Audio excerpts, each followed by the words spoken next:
sorry, I'm gonna pause and start recording this and making sure it's sharing on Facebook Live.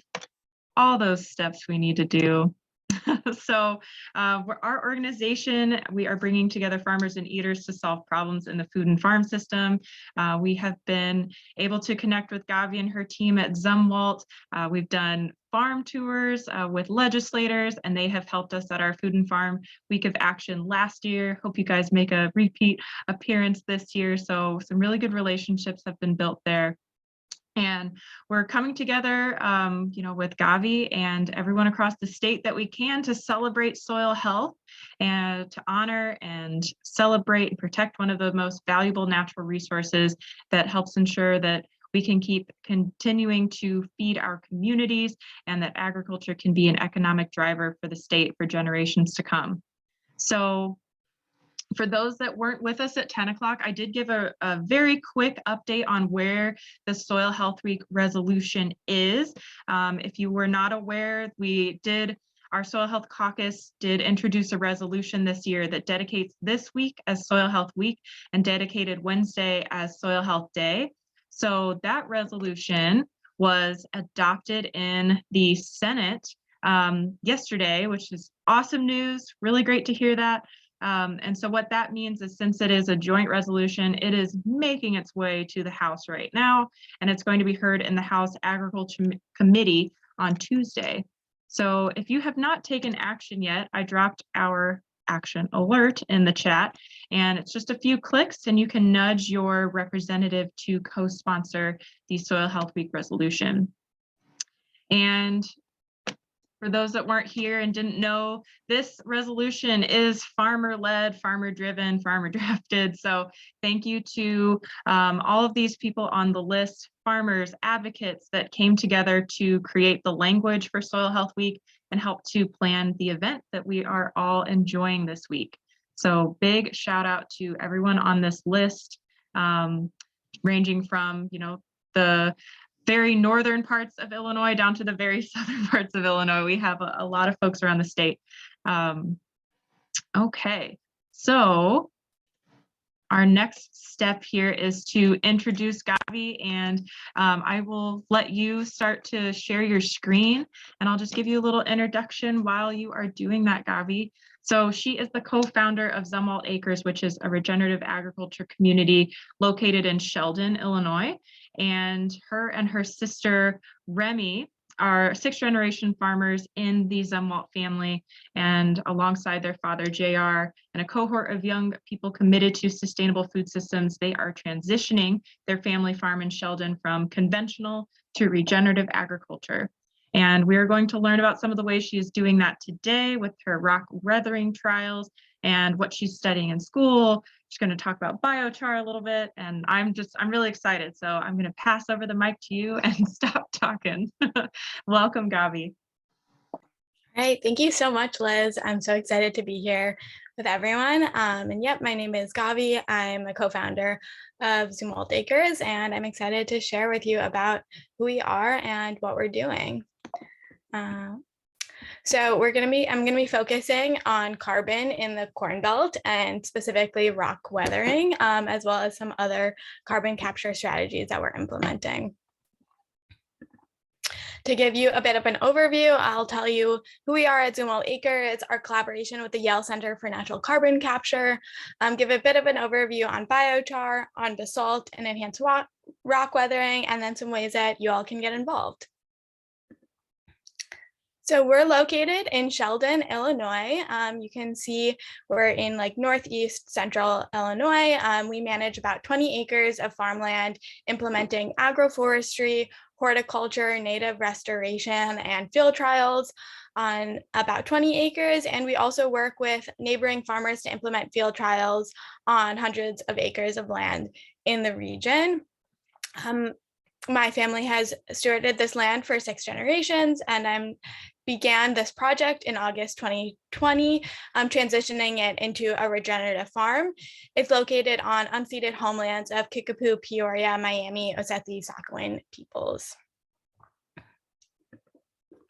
So who we are a team of farmers, scientists, and young environmentalists committed to increasing climate stability and soil health. We're also a community of people from diverse backgrounds and skill sets convening over our shared passion.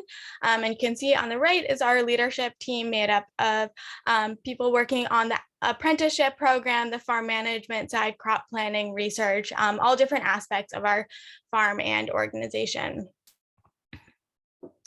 So our mission at Zumwalt Acres is to galvanize a new generation of farmers, scientists, activists, and policymakers to build a better food system and tackle climate change.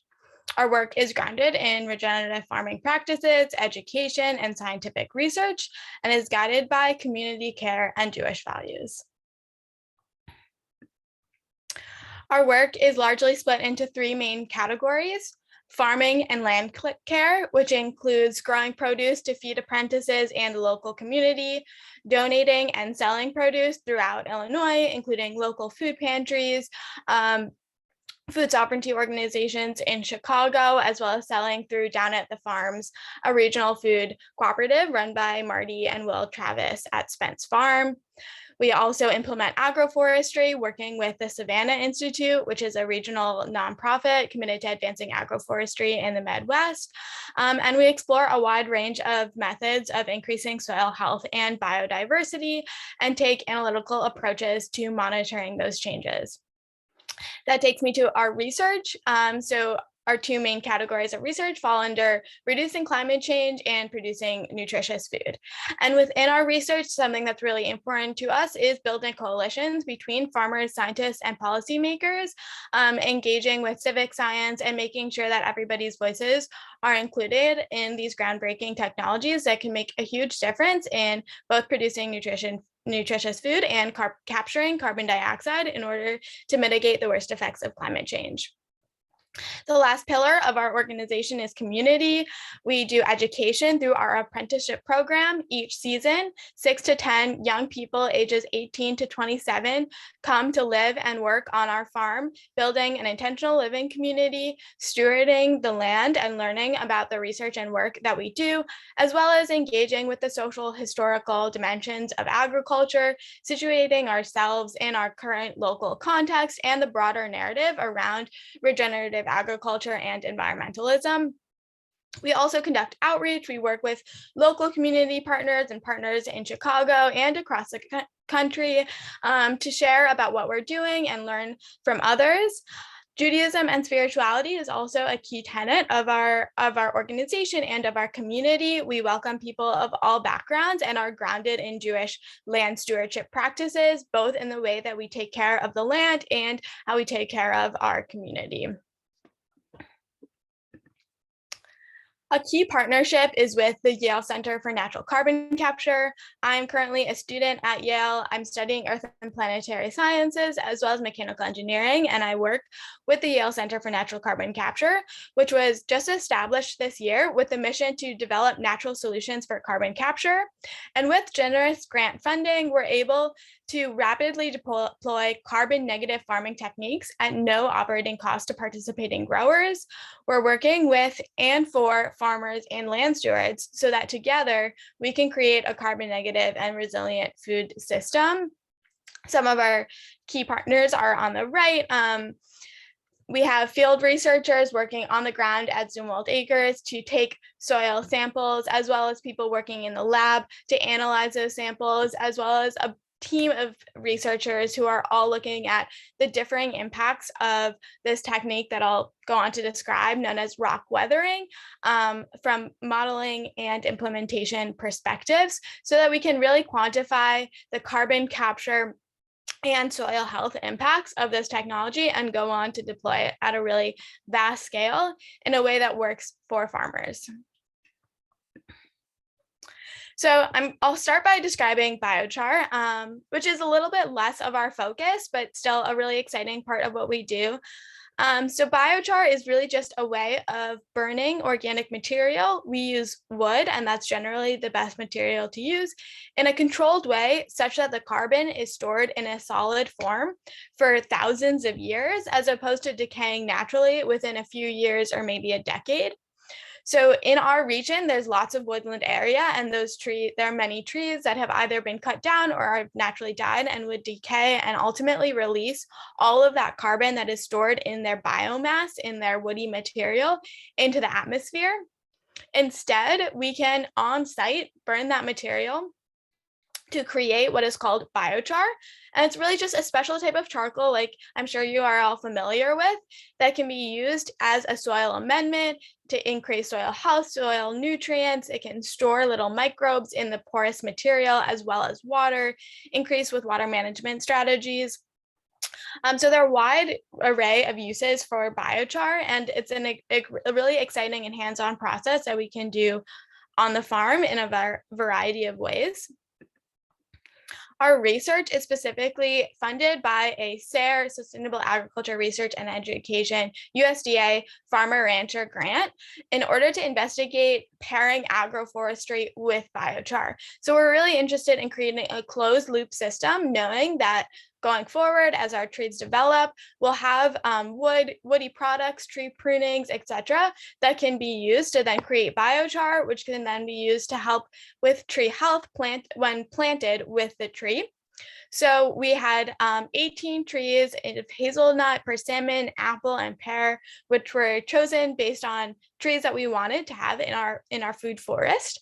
And we planted half with biochar and half without, and we're continuously monitoring tree growth and tree health to see if biochar impacts the tree's vitality.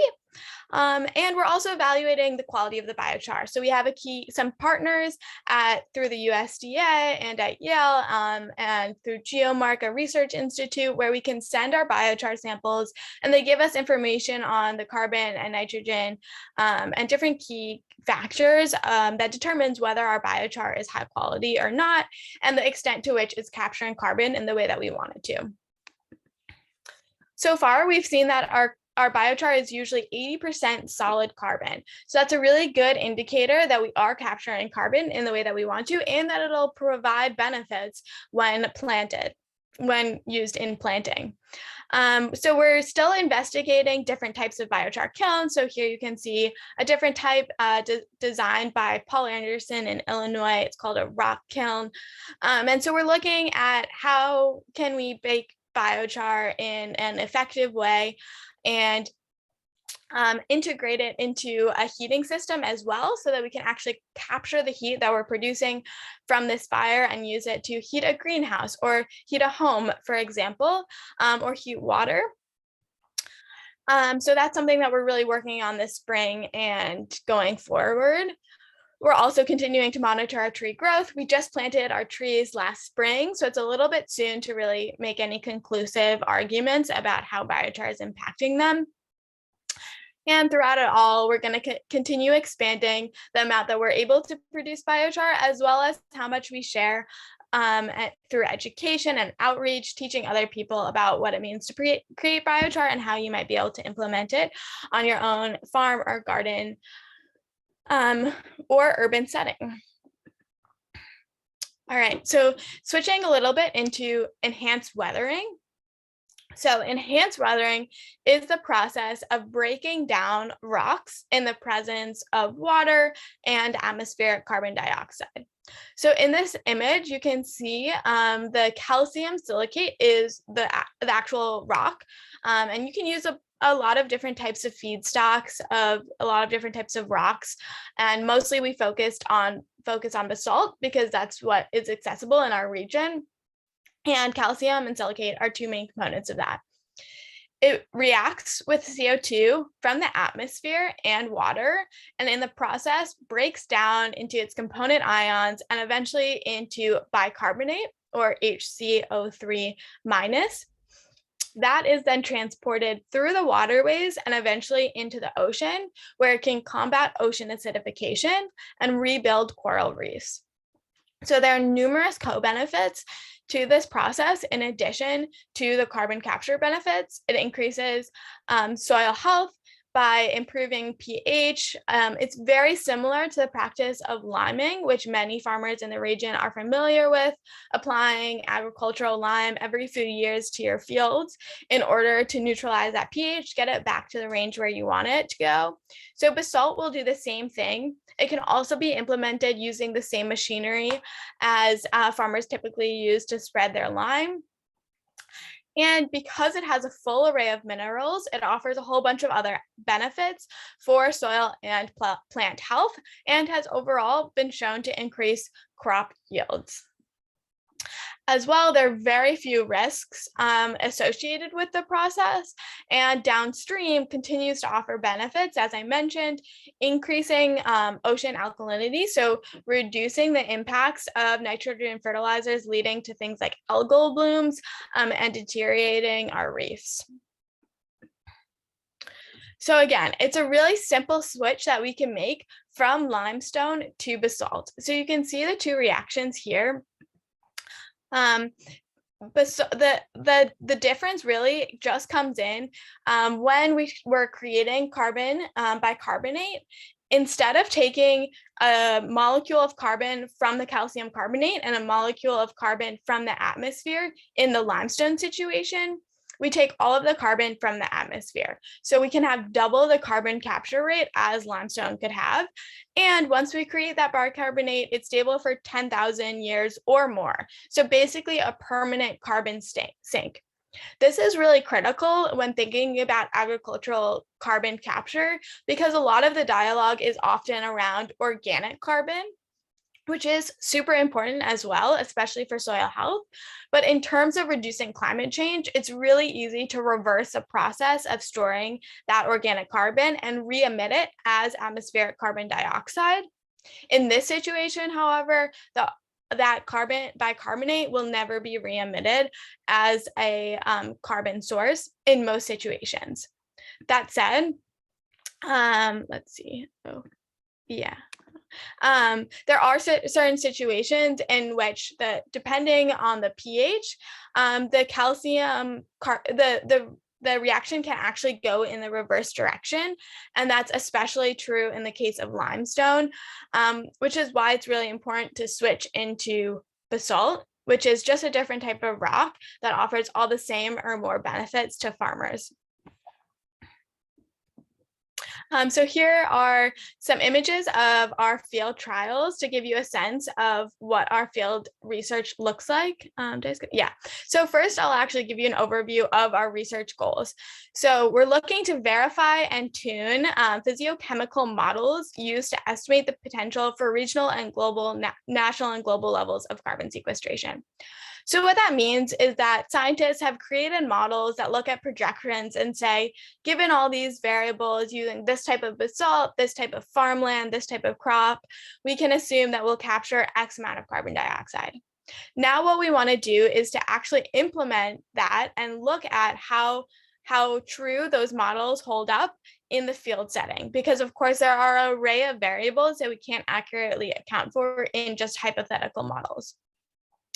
In the process of doing so, we'll be able to determine recommended deployment plans. So how much basalt and how frequently farmers should apply it in order to maximize carbon capture, long-term soil health, and crop yields. And we especially want to evaluate this in the context of what's actually practical for farmers and the supply chain. In doing so, we're also demonstrating a proof of concept for large-scale implementation of enhanced rock weathering in agricultural settings. And I think it's especially exciting in Illinois, where there is so much open farmland where this could be deployed. So here you can see what our research trials look like. We have an area that has basalt applied, an area that is control, and then we have sampling zones. So each black dot represents a location where we'll take a soil sample multiple times per year, analyze those soil samples, and throughout longitudinal studies over multiple years, we'll be able to see what changes we're making by the implementation of basalt for enhanced rock weathering. We have it in a variety of different locations, looking at different soil types.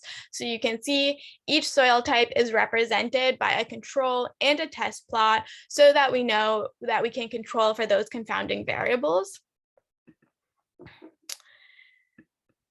And then with those soil samples, we go on to pursue a number of different analyses. So we take soil samples and we conduct alkalinity titrations in our little field setup lab on the farm.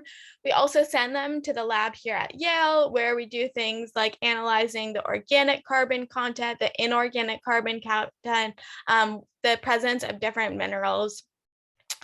And then we also take water samples. So we do that both by pulling water directly out of the soil that we collected, as well as by taking water from drainage tiles where it's the water from the field is going out into ravines and creeks. And using the water, we measure pH and alkalinity, and those are both key determinants of how much carbon capture we're actually achieving, as well as what is the soil looking like? Do we have it at the pH that is ideal for farmers? We also look at soil emissions. In this picture down here, you can see our little setup that allows us to measure carbon dioxide, methane, and nitrous oxide emissions on a really small scale. And going forward, we'll actually deploy much larger versions of a similar mechanism in order to really get a good grasp on what is our net carbon drawdown. We also collect plant material to correct for nutrient and moisture content and see, are the plants actually improving in nutrients? Is there any heavy metals that we should be concerned about? Yeah, all of those different factors that we might be interested in actual plant tissue. We measure crop yields, of course, which is an important metric for farmers to show whether the basalt application is increasing or keeping consistent or decreasing crop yields. We also be sure to take a good grasp on what our site history is so that we know that changes that we're seeing are not a result of previously different management techniques in a certain area. In our horticultural trials, we have slightly different research goals. So while the prior slides were really focused on primarily conventional corn and soy fields, because that is obviously what it is the majority of farmland in Illinois, these field trials are smaller scale and focused on our growth of fruits and vegetables. So in these investigations, we qualify how basalt and biochar, both independently and in conjunction, impact different horticultural crops' health. So we look at things like cucumbers, tomatoes, radishes, greens, strawberries, a whole array of different fruits and vegetables that we're growing to take a both qualitative and quantitative approach at understanding how these different soil amendments impact our crop health and our crop yields. We also are looking to see if we can create a carbon capturing soil mix that would be designed for the home gardener. So people across Illinois, Chicago, wherever can use this soil mix with biochar, basalt, compost, different things that can increase soil health while also capturing carbon. In our horticultural trials, we again look at soil pH, we take soil samples, we look at harvest yields, and overall we found that there's consistent or increased yields and a negligible impact on soil pH, which is all good things. Because they are really small scale, we are going to be going forward with replicating our trials in order to see how much we can actually determine what the impacts are and confidently make recommendations for other farmers and home gardeners. Besides the field trials, like I said, different members of our research group are working on modeling. So this complicated graph over here is basically looking at what CO2 capture can be achieved on a 100-year time scale, given different factors such as till depth, irrigation rate, basalt application rate. So as you can see, there are different variables, and if in the current setting, it's not necessarily optimized, so we don't have very high till depth increases carbon capture and high irrigation increases carbon capture.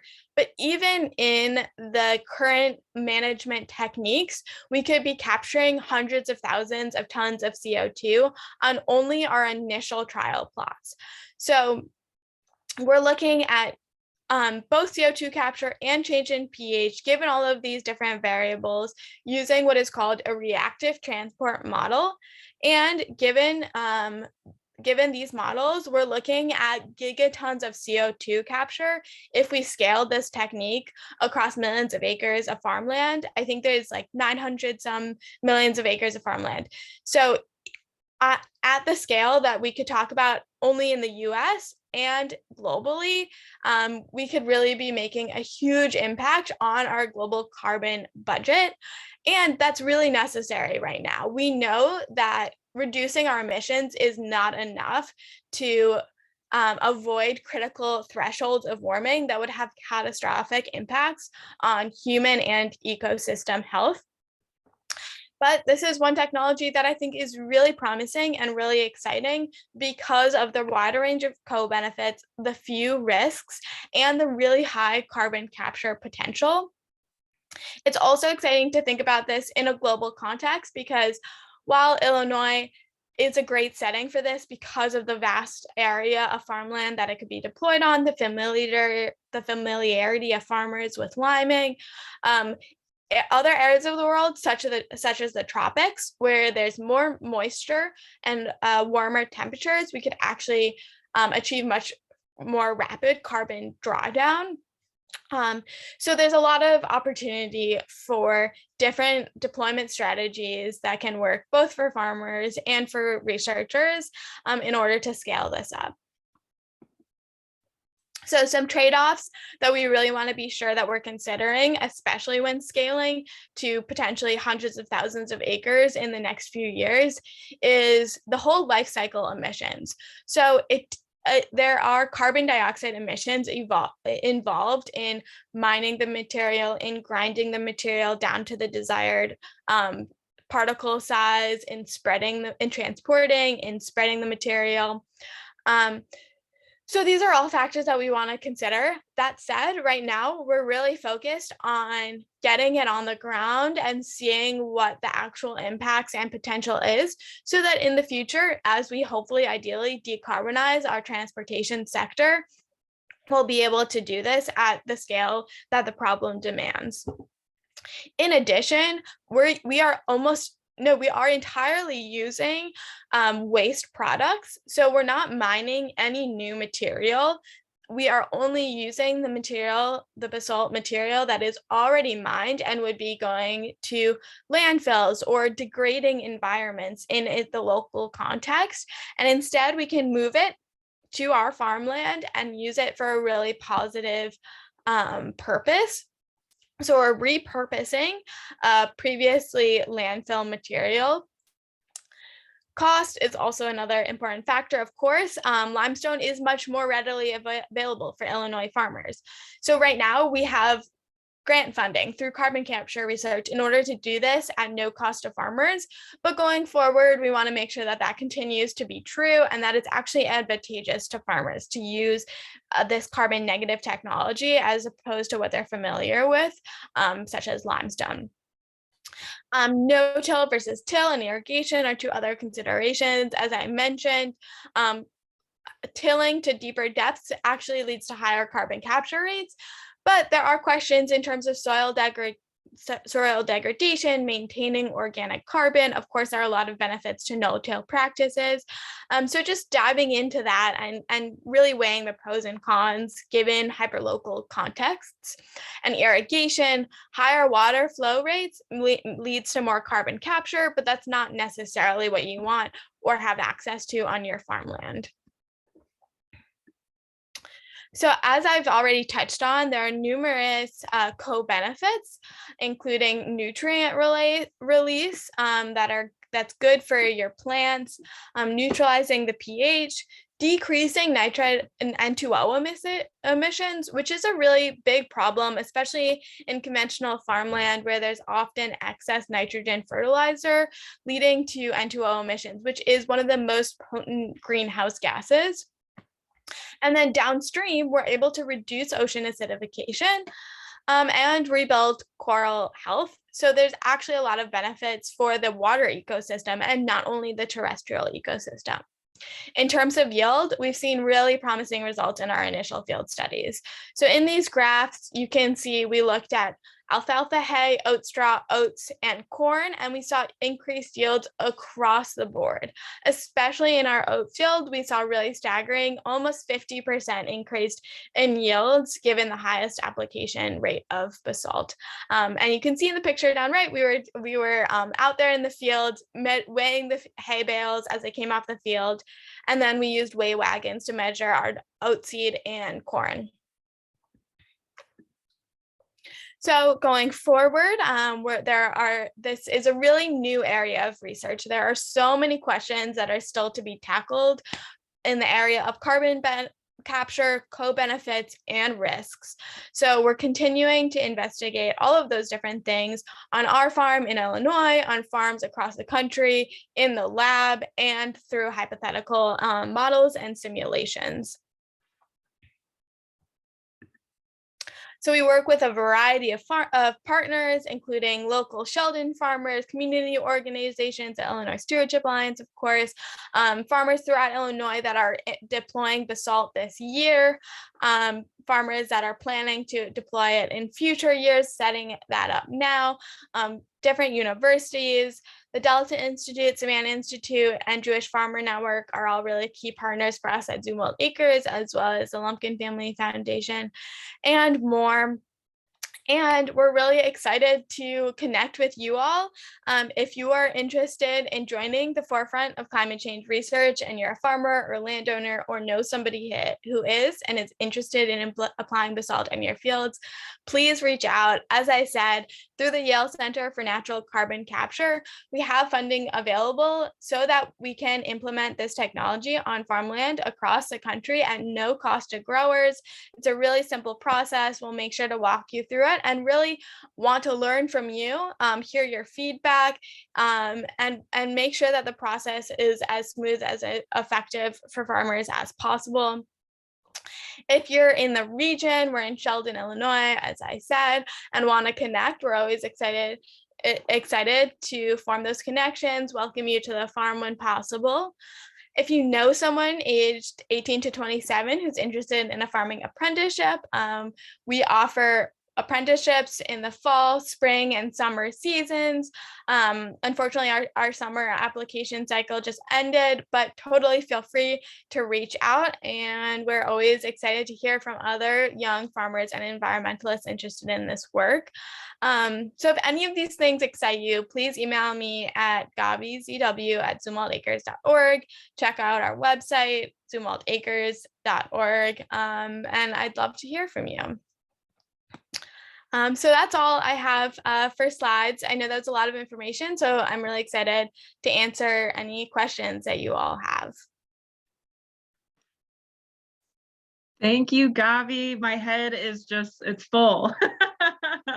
Thank you so much for, I mean, you have literally taken us through like point A to point Z, and this is all really helpful information. I'm curious. I know I definitely see some familiar farmers on the line, so I do want to open it up for questions in just a moment. And I'd love to hear from anyone that is doing liming and maybe we'll consider basalt. I think that anything that would be helpful to Gavi to talk with some farmers on the line would be great. But just kind of getting us back to you know, the beginnings of all of this. Gavi, I don't know if you had it in your intro, but coming from the farming background that you do have as a 6th generation farmer, what was your inspiration for really diving into this work and this research? Yeah, absolutely.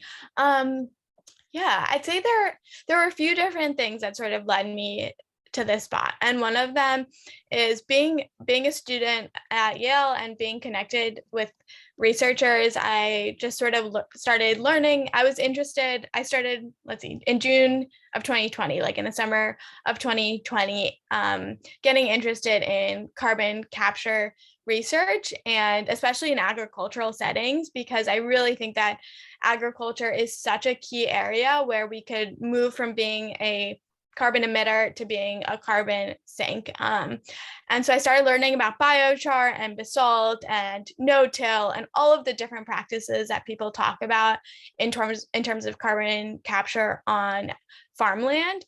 And then I got really excited by basalt and enhanced rock weathering because of its scalability, because it really has so much potential, and it is a new field. So it's really exciting to think about the potential. And because there's so few risks and downsides, it just makes a lot of sense. It's really taking an entirely natural process, something that rock is naturally doing all over the earth all the time, and just speeding it up. So I was really excited about that.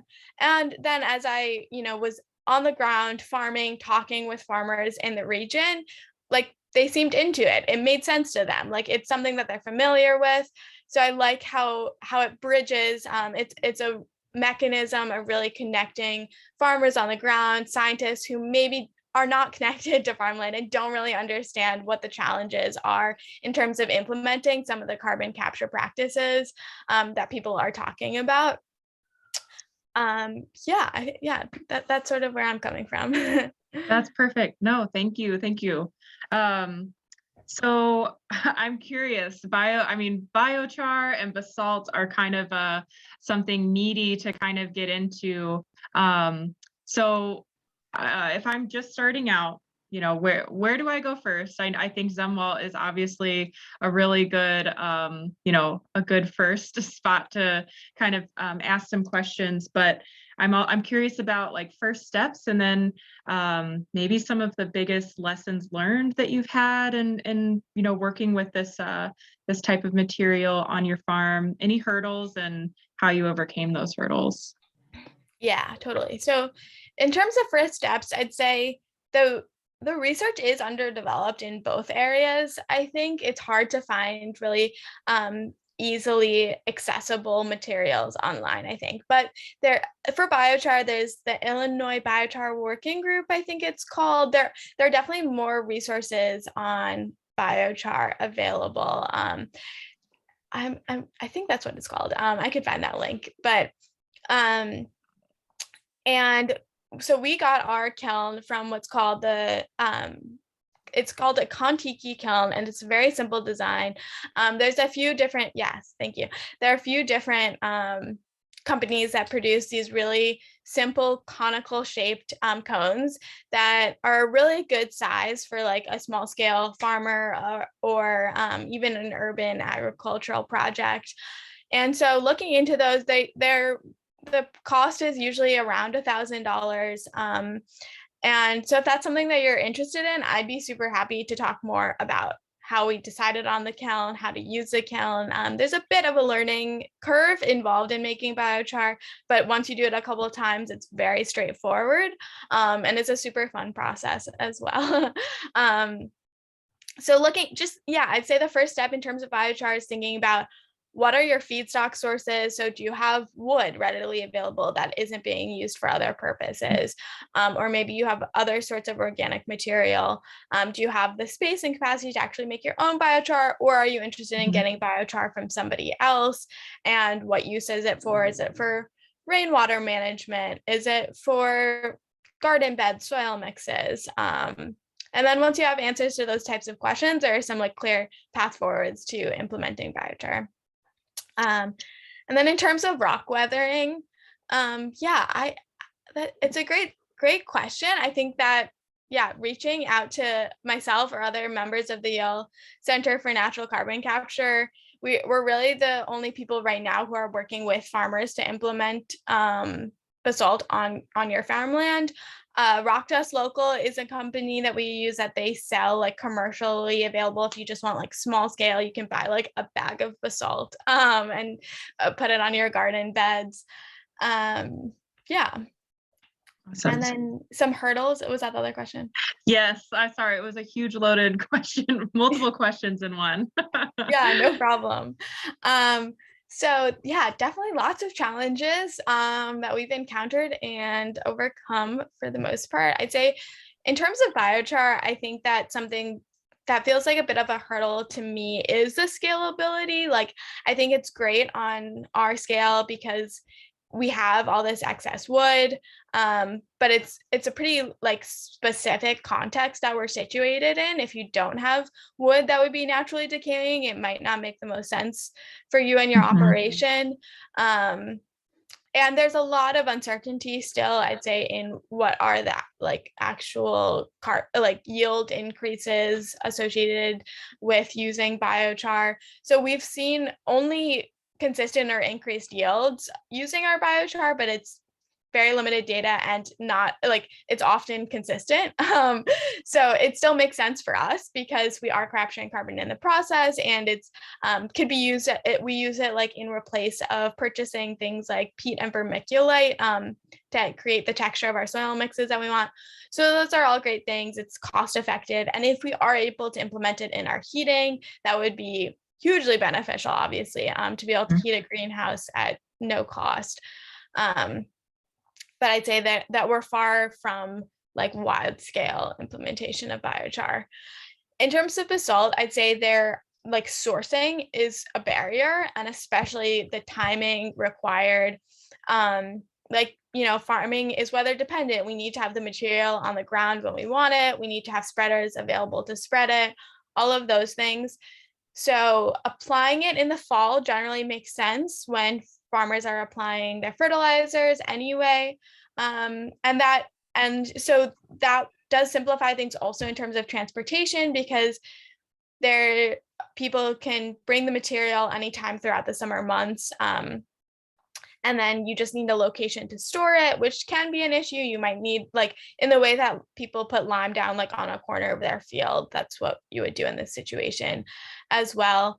We've sourced from a variety of places, but right now we're excited about some big locations of like hundreds of millions of tons of basalt in Michigan, so not too far away. And it's actually it's degrading the local ecosystem. There's a whole bunch of reasons why they really need to get the basalt out of there. So we're excited to be a part of that process of environmental remediation. But there are some challenges with like when the barges are open and just these logistical concerns in terms of like weather and all of those sorts of things. So it does require some planning in these very initial stages, but I think within a few years, once we're doing this, all of those kinks will be worked out. Excellent.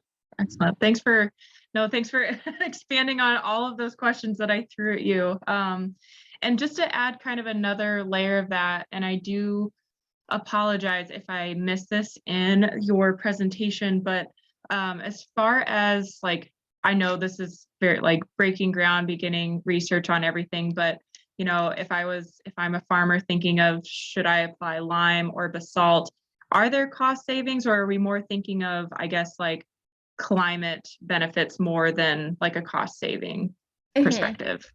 Yeah. So there are a couple ways to answer that question. One is that like right now we have funding to provide the material for free and cover the cost of spreading. So like in this partnership, it would be a cost saving because you wouldn't be spending any money and you wouldn't need to be putting it down any lime. You would achieve the same benefits of neutralizing pH. In addition, like there is data to support that especially certain types of basalt, but most kinds would be able to reduce the need for other fertilizers. So then you would have cost savings there. That said, like the cost of the raw material in our like market economy, it is more expensive to be using basalt as compared to liming, because limestone is so like locally accessible and just like the market is there, so the price is down. But again, because like basalt is a waste product, mining companies are willing to give it to like us as researchers or farmers at little to no cost. So it's more just like the transportation involved that creates a cost barrier. Okay, interesting. Yeah. Limestone definitely has a little bit of years on on this, but I think you all are doing some great work and can make some new waves. Before I get to Tim's question in the chat, just continuing on with the partnership with farmers, will you be collecting data from all those farms? Like I noticed Janie's Mill was on that, and there's a lot of familiar faces there. Are they collecting the data on their farm for you, or is that something your team is doing? Yeah, great question. So on our farm is really like the research center. So we do really expansive data collection, as I went through briefly. On other farms, it's more about implementation. So we ask them to collect soil samples 3 times a year, but very like just like a soil sample to be very easy for farmers. We send them a soil core and all the instructions and everything. So, and then we analyze those, we have to mail them to the lab at Yale and do our analysis there to just make sure that like the pH is where we want it to be and add to our data on carbon capture. But the bulk of the data collection on like really tuning the models is happening on our farm to make it easy for farmers. Excellent. Thank you. Well, yeah, connect with Gavi, if you're interested. And now for Tim's question, it's about biochar. Are you soaking, treating, enhancing the biochar, or just putting it in the soil raw, he says? Yeah, good question. We do soak it / treat it. We mix it with water and soil from like the location where we're going to be using it, and manure from cows that are not actually our cows, but our local cows, and aerate it. We leave it for about a week, and then it's ready to be used. We are interested in experimenting with other types of biochar treating methods, like using vermicompost or other types of compost or nutrient additives. But yeah, it is important, or at least we found that it's important to treat it in some way before applying it to the soil, because otherwise it acts like a sponge and will soak up all the nutrients and store it in the biochar. And we want it to provide nutrients to the plants. Gotcha. Tim, did that answer your question? Perfect, Gavi, thank you. And I'll open it up. I don't see anything in the chat here, but if you have a question for Gavi, please come off mute and go ahead and ask. I see some fellow Soil Health Caucus members out there in the world, and I know many of you are, collecting soil samples yourself. So I'm curious what you think of basalt rock weathering. Any thoughts out there in the world, in the Zoom world? Oh, Ted's off. Oh yeah, there he is. It was great to hear your presentation, Gavi. I'm interested, the practices I'm doing on my perennial pasture have kind of eliminated the need for limestone and other fertilizer. But I'm curious about how I could make use of this. I like the carbon capture idea of the rock weathering and so forth, but I don't want to get too carried away with my pH. So is there a risk of, if I could get the basalt, of going too far the other way, getting too basic? Yeah, that's a great question. So we have actually found that it pretty much levels off around 7.2 maybe. So it doesn't keep increasing the pH after, especially if you have sufficient organic, which it sounds like you likely do in your system. There shouldn't be a worry about that. And because we are taking soil samples a few times a year, what we are able to see if it's getting a little bit out of control and mediate that. But based on all of our modeling and our initial field trials, we've seen, even with like really heavy application rates, really high, more than we would be doing in typical settings. No problem with getting too high in the pH range, which is exciting, and really just a result of like the carbonic acid system and the way that the chemistry works out. It'll maintain the pH that you're looking for.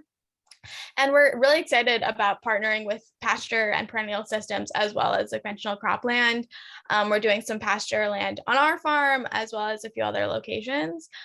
So yeah, I'd be super interested to talk more about that. Okay, that sounds good. I'll have to find a source closer than Michigan. Hopefully, I'm a lot farther south, but you can see it. Yeah. Look around. Yeah, there definitely may be some other locations that are better suited. Thanks. Ted's closer to the St. Louis area. I don't know if there's anything coming out of that area, Gavi, but barges right there, you know, everything going along the Mississippi. So cool. Well, thanks for that question, Ted. And you kind of Ted brought up just a question in my mind of, I hear, you know, you just said you're working with pasture, row crop. Are there any stipulations that a farmer is there a certain farmer you're looking for to apply to partner with you, or are there any specifications or boxes they would need to check in order to be a partner for this? Yeah, there really are not many. I would say if it's really small scale, like less than a few acres, it might be, unless you're located close to another farmer who's also doing the trials, might be hard to arrange for the transportation. Just like in terms of sending a truckload over with just a small amount of basalt wouldn't be efficient. And access to a spreader is important.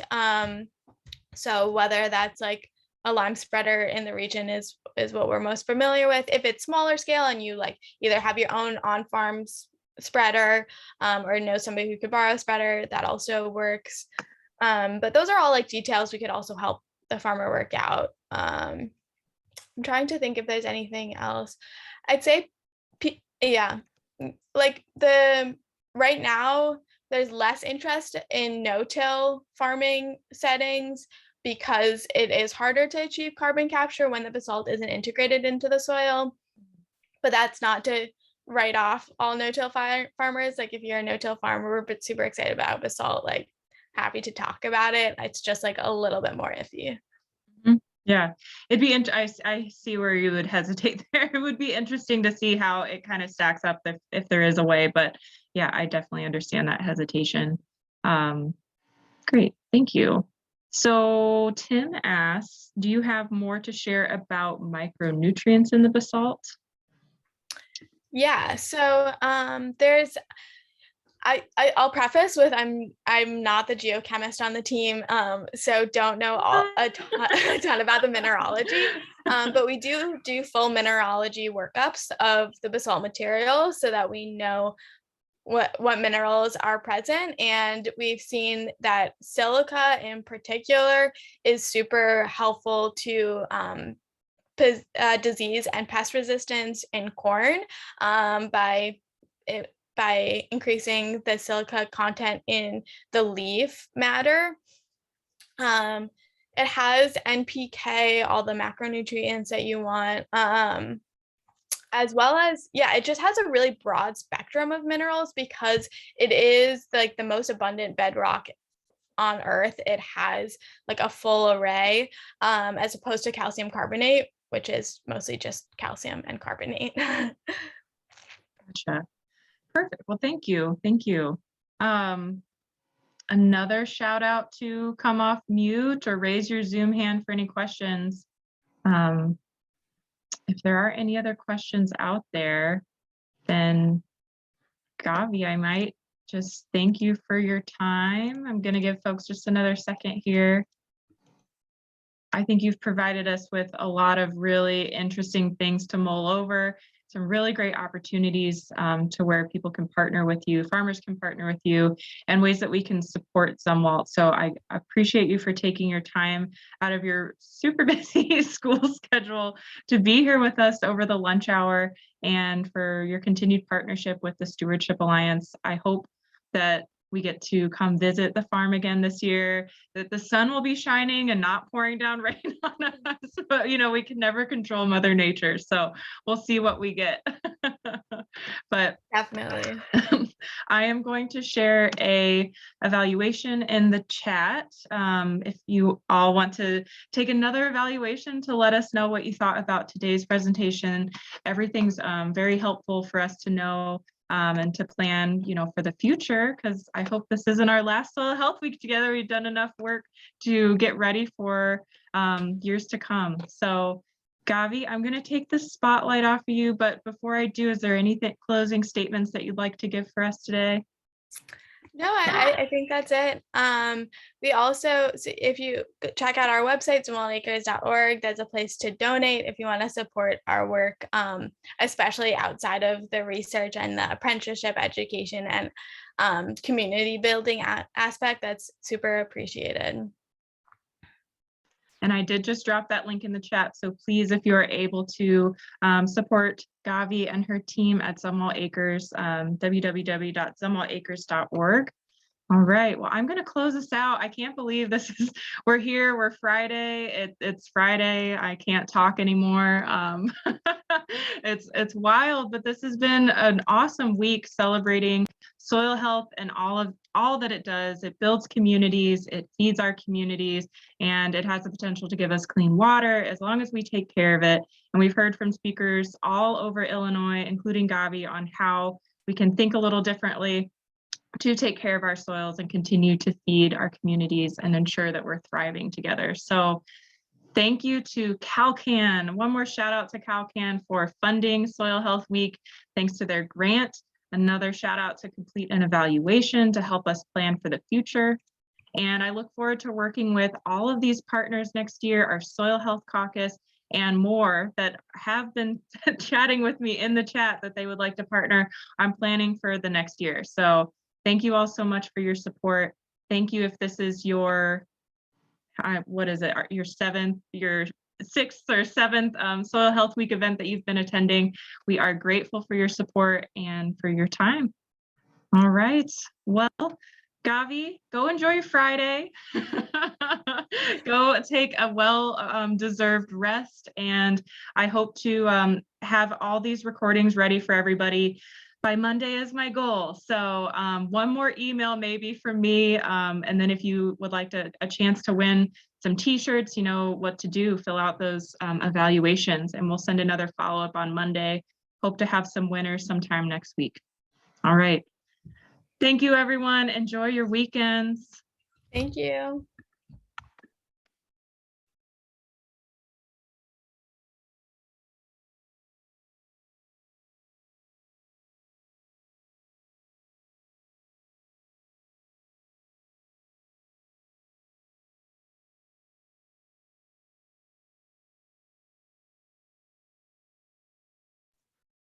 Oh, JR was with us this whole time and you're just now saying hi.